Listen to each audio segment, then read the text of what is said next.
We have a great discussion forum on Reddit. You can find it at davidpakman.com/Reddit. We are approaching 30,000 of our viewers and listeners subscribed to the subreddit at davidpakman.com/Reddit. A few interesting posts I spotted this morning.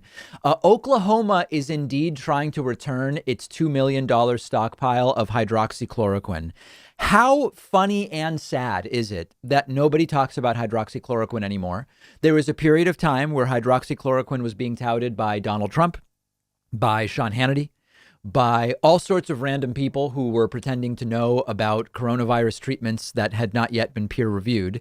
And much like we said at the time, it was something to look into and study. And much like many other possible coronavirus treatments, it turns out it was not actually effective at preventing, reducing the severity of, or treating coronavirus. And now Oklahoma sitting on $2 million worth of pills, and they are trying to return them. Yes, I have not forgotten about the hydroxychloroquine fiasco. Another user posting that intellectual dark web users, followers, believe I am now a member of the intellectual dark web. And indeed, there's a post on the intellectual dark web subreddit which lists me along with a whole bunch of people, some of whom I don't actually know, along with Sam Harris and Jordan Peterson and others as being part of the intellectual dark web. I don't know how my name got on that list. I also see Sam Harris's name is on the list, and I thought he turned in his credentials for the intellectual dark web and said he was bailing. I don't really know anything about it. I got a bunch of emails saying, David, you're now part of the IDW. I've never been asked to join.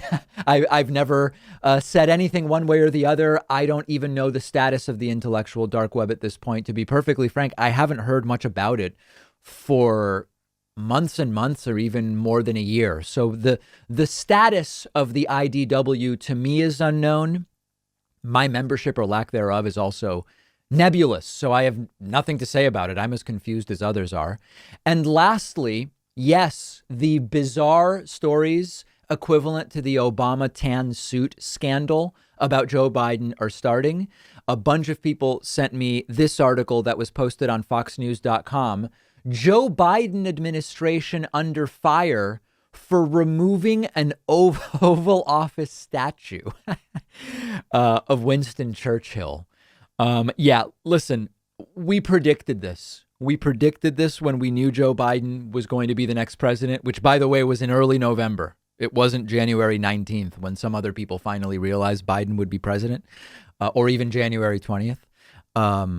The Republican right-wing media apparatus was very quickly going to go back to all of their normal tricks, talking about the debt and deficit, talking about how can we afford this? How can we afford that? Is climate change overblown? And equivalents to the Obama wore a tan suit at a serious event, and that was bad scandal. So no surprise whatsoever. And I do expect it to continue. Join the discussion at davidpakman.com/Reddit.